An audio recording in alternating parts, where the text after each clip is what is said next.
안녕하십니까. 맨눈으로 세상의 흐름 읽어드리는 Y타임 정세분석의 주부길입니다.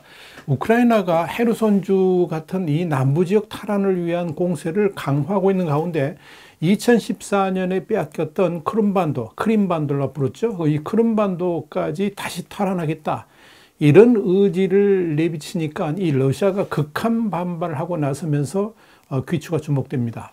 우크라이나가 크림반도 탈환에 나서겠다는 것은 사실상 러시아의 흑해 함대가 제대로 작동하지 못하도록 하겠다는 의지까지 담겨 있기 때문에, 만약 우크라이나 당국의 공언대로 이 크림반도 공략에 본격적으로 나서게 된다면 이 우크라이나 전쟁이 어떻게 흘러갈지 아무도 예상할 수 없을 것으로 보입니다. 이 크림반도는 세바스토폴 항에 이 러시아 흑해 함대 본부가 있는 등 이 러시아의 전략적 요충지입니다. 지난 2014년에 러시아가 우크라이나로부터 강제 합병한 지역이기도 하죠. 하지만 국제사회는 러시아의 크림반도 강제 합병을 승인하지 않고 있습니다.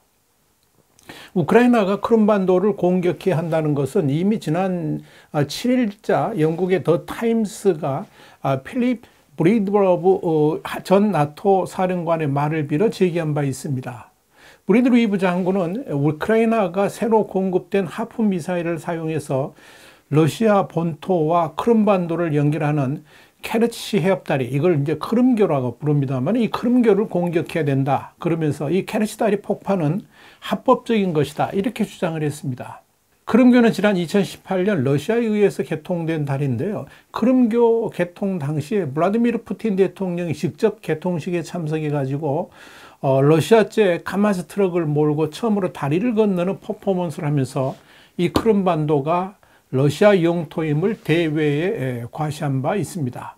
브리드리브 장군은 이어서 이 러시아도 우크라이나가 이 다리를 폭격할 수 있다는 우려를 가지고 있는데, 그만큼 케르치 협다리, 그러니까 크림교가 러시아에게 중요한 역할을 하기 때문이라 그러면서 이 서방 진영이 200마일까지 폭격이 가능한 하프 미사일을 공급해 줬는데, 이를 이용하면 문제없이 처리할 수 있을 것이다, 이렇게 내다봤습니다. 그런데 더 타임스의 보도 후인 16일 우크라이나 대통령실 고위 관계자가 기술적으로 가능하다면 크림교가 가장 먼저 공격 표적이 될 것이라 그러면서 미국이 제공한 고성기동 포격 로켓 시스템, 이걸 하이마스라고 그러죠. 이 하이마스를 활용한다면 얼마든지 가능하다라고 밝혔습니다. 그러면서 이 크림교 공격은 기정사실화 되어 가고 있습니다. 영국 일간 더 타임스는 현지 시간으로 10일자에서 우크라이나군이 헤르손 등 이 남부 해안 지역을 탈환하기 위해서 서방이 최신 무기로 무장한 100만 명의 병력을 집결시킨 상태라고 보도를 했습니다. 실제로 우크라이나의 올렉시 레즈니코프 국방부 장관은 최근 우크라이나가 점령한 남부 지역을 탈환하기 위해서 100만 명의 강력한 군대를 준비하고 있다고 말한 바 있죠. 그는 동부 돈바스 지역 등에서 지난 8년간 러시아 분쟁을 겪으면서 40만 명 이상이 참전했고 그들의 친척이 세계 각지에 있다고 강조를 하면서 폴란드에서부터 포르투갈에 이르는 지역에 분포한 노동자들이 나라를 지키기 위해서 우크라이나로 귀환할 결심을 했다라고 전했습니다. 이 우크라이나의 크림교 공격 등 크림반도 탈환 가능성 발언이 나오니까 러시아는 강력하게 반발하고 있습니다.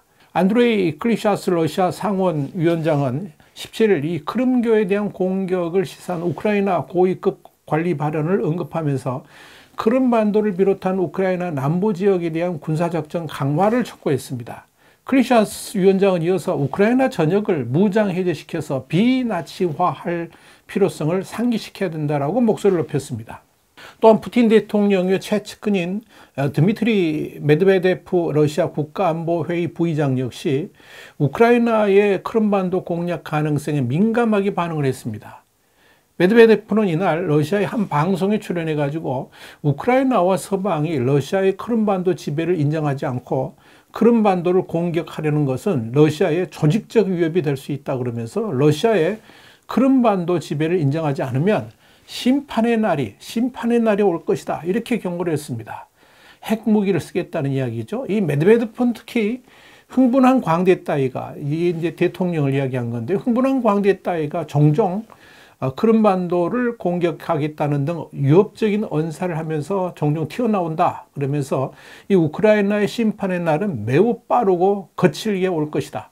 그것을 피하기는 매우 어려울 것이다. 이렇게 흥분을 감추지 못하고 이렇게 폭언을 했습니다. 앞서 메드베데프는 미국이 핵 보유국인 러시아를 향해 우크라이나 침공에 대해 처벌하려는 시도는 전 인류를 위험에 빠뜨리게 할 수도 있다. 이렇게 경고하기도 했습니다. 메드베데프는 또한 지난 6월 28일 한 매체하고의 인터뷰에서 우리에게 크림반도는 영원한 러시아의 일부라 그러면서 나토 회원국의 크림반도 침범은 나토 전체 조직과의 분쟁, 즉 3차 대전을 뜻한다. 이것은 완전한 재앙이 될 것이다. 이렇게 말을 한 바 있습니다. 실제로 러시아는 현재 우크라이나가 미국이 제공한 고속기동 포격 로켓 시스템, 그러니까 하이마스를 활용해 가지고 크림교 포격에 나설 수 있는 상황으로 분석하고 있습니다. 이 러시아의 핵전쟁 협박에도 불구하고 우크라이나는 크림반도를 탈환할 준비를 착착 진행시켜 나가고 있습니다. 우크라이나군은 지난 14일 러시아가 장악하고 있는 우크라이나 남부의 헤르손 지역의 노바카우카 마을을 우크라이나군의 정밀 유도 로켓인 이 하이마스를 이용해서 대대적으로 공격을 했습니다. 노바카우카는 러시아군이 전쟁 초기 장악한 전략 도시 중에 한 곳인데요. 비록 소도시입니다만은 이 우크라이나의 최대 물동항인 오데사로 가는 길목인데다가 일대의 전력 생산에 중요한 역할을 하는 수력 발전댐, 그리고 크림반도로 향하는 북크림 운하가 있는 전략적 요충지입니다. 우크라이나군은 이날 노바카우카에 있는 러시아군의 탄약고를 폭파시킨 것으로 알려졌습니다. 12일 영국 BBC, 가디언 등은 노바카우카 마을의 대형 탄약고에 우크라이나가 쏜 미사일이 떨어져서 큰 폭발이 발생했다라고 보도를 했습니다. 우크라이나 국방부는 이날 트위터를 통해서 남부작전사령부는 우크라이나군이 지난 11일 노바카우카 점령지의 러시아 탄약고를 파괴했다고 밝혔다. 그러면서 당시 폭발 장면이 찍힌 영상을 공개했습니다. 이 영상을 보면 탄약고는 밝은 빛과 굉음을 내면서 여러 차례 폭발했고 그 주변으로는 불꽃이 튀었습니다. 그리고 연기도 치솟았습니다. 러시아군 측은 주택과 창고가 공격을 받아서 7명이 사망하고 80여 명이 부상했다고 밝히면서 공습으로 파괴된 장소가 탄약고라는 우크라이나 현지 주민의 주장에 대해서는 부인했습니다. 앞서서 우크라이나군은 이틀 전인 12일에도 노바카우카의 러시아군 탄약고를 향해서 하이마스를 발사했습니다. 러시아군 장갑차 7대 및 탄약고를 파괴하는 데 성공했다 하는 이야기입니다. 특히 여러분 주목할 것은 우크라이나 남부도시 탈환과 함께 크림반도 공략을 목표로 하는 이 우크라이나군에게 있어서 하이마스는 엄청난 위력을 발휘하고 있는 것으로 보입니다. 하이마스가 공격력 드론에 이어서 이번 전쟁의 새로운 게임 체인저, 그러니까 상황 전개를 완전히 바꿔놓는 그런 사람이나 아이디어, 사건 이런 걸 게임 체인저라고 그러죠. 이 게임 체인저로 등극했다는 의미이기도 합니다. 미국의 월스트리트저널도 미국 저널 13일자에서 우크라이나가 최첨단 병기 활용에 어려움을 겪을 것이라는 우려를 띄웠고, 미국이 공연 하이마스를 10분 활용해서 전과를 확대하고 있다라고 보도를 했습니다. 월스트리트저널이 이어서 세리 하이다이 루안스크 주지사의 말을 빌어서 러시아 탄약고에 대한 공습으로 물자 공급에 차질을 줬다 그러면서 우리 우크라이나군이 외곽 마을부터 다시 장악하기 위해서 고군분투하는 상황이라 이렇게 전했습니다. 하이마스는 여러분 아시다시피 이 다연장 로켓 시스템 MLRS를 장갑 트랙에 올린 형태인데요. 한 번에 정밀 유도 로켓 6발을 발사할 수가 있습니다. 특히 미국이 우크라이나 제공한 하이마스용 로켓탄의 사거리는 80km 안팎이어서 이번 전쟁에서 엄청난 위력을 발휘하고 있습니다. 이번 방공부대 포격은 러시아의 핵심 군사시설 파괴를 목표로 하는 하이마스 활용 전략 중 하나인데요. 이 서방 무기가 전쟁 계산법을 어떻게 바꾸고 있는지를 보여주는 사례다. 이렇게 월스트리트저널은 분석을 했습니다.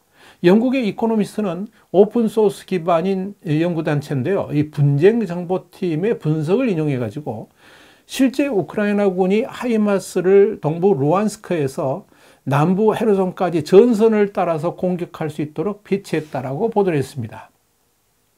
이 단체의 킬 미하일로프는 드니프로 강 좌원, 그러니까 좌측에 자리한 이 하이마스는 하르키우와 돈바스를 겨냥하고 있을 것이라고 하면서 강우한 우측 쪽에는 헤르손 주변에도 다른 하이마스가 하나 더 자리를 잡은 것으로 보인다라고 말했습니다. 이와 관련해서 일부 외신들은 십자포화 물량 공세 방식의 재래식 무기에 익숙한 우크라이나가 정교한 현대식 무기를 적절하게 사용할 수 있을지에 대한 서방의 우려가 하이마스를 성공적으로 운영하면서 불식됐다라고 평가했습니다.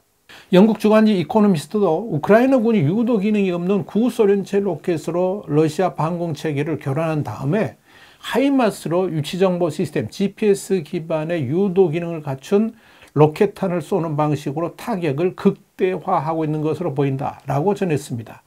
특히 우크라이나군은 하이마스가 통상적인 다연장 로켓 발사 장비보다 가볍고 기동력이 뛰어난 까닭에 이 공격 장소에서 신속하게 이탈해서 적 포병의 반격을 무력화할 수 있다는 점에 주목하고 있다 하는 것이 이코노미스트의 분석입니다.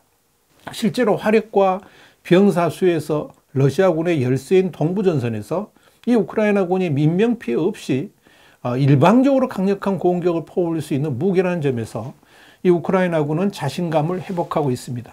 그 말 그대로 이코노미스트가 만난 이 우크라이나군 지휘관들은 하이마스가 전황을 유리하게 되돌리고 있다. 그러면서 자신감이 크게 오른 모습을 보였다. 이렇게 전했습니다.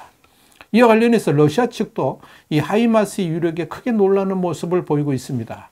러시아 매체인 모스크바 타임스는 11일 우크라이나군의 하이마스 공습 효과에 대해서 크렘린궁이 우려하고 있다. 그러면서 러시아 방공 시스템이 하이마스 공격을 막는 데 비효율적이라는 이 군사 전문가의 의견을 전하기도 했습니다.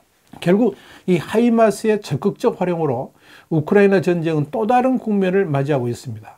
이런 우크라이나의 자신감이 크림반도 회복이라는 명제를 전면에 내세우게 됐는데 이 크림반도를 러시아의 본토로 생각하는 러시아군의 대응이 어떻게 나오는가에 따라서 앞으로의 전쟁 향방도 달라질 수 있을 것으로 보입니다. 와이타임 정세 분석이었습니다. 다음 시간에 다시 뵙겠습니다. 감사합니다.